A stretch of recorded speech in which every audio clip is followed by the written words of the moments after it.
I am curious about Rashaad Penny's fit in Shane Waldron's offense, though, because when you look at what Penny did in college at San Diego State, almost all of their plays were ran under center. They ran an old school style offense. If Waldron is going to do a lot of the same things McVay did with his offense down in LA, I would expect you're going to see more under center formations Okay. and single back looks and a lot more outside zone runs. That's going to be the bread and butter if they are copycatting. And I don't know how much we're going to see. Again, that remains to be seen. Mm-hmm. But if they are going to be adopting a lot of those wrinkles as a big part of this offense, I actually think Rashaad Penny is an outstanding fit for that. Again, it all comes back to him being healthy, though. Yeah. He just hasn't been able to stay healthy. And unfortunately, when you suffer a torn ACL at the end of a season, it really puts in question your availability for the next season. It's just that kind of an injury. And so they knew there was a chance they weren't going to get very much out of him this year just because of the timetable recovering from that injury.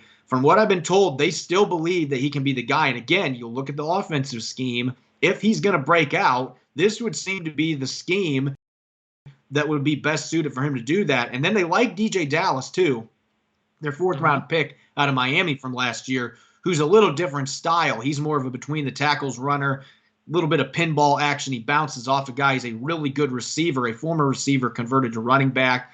And so they've got some pieces there. I actually think Alex Collins could come back potentially, too. He ran well in a few games for the Seahawks last year. They might have the backs to be able to cluster together a by-committee approach that is successful, and maybe they could draft another running back as well. There's been some rumors about maybe going after Leonard Fournette in free agency, too. Maybe he's a little bit more affordable than Carson. I mean, there are a lot of moving pieces here. It remains to be seen what they're going to do.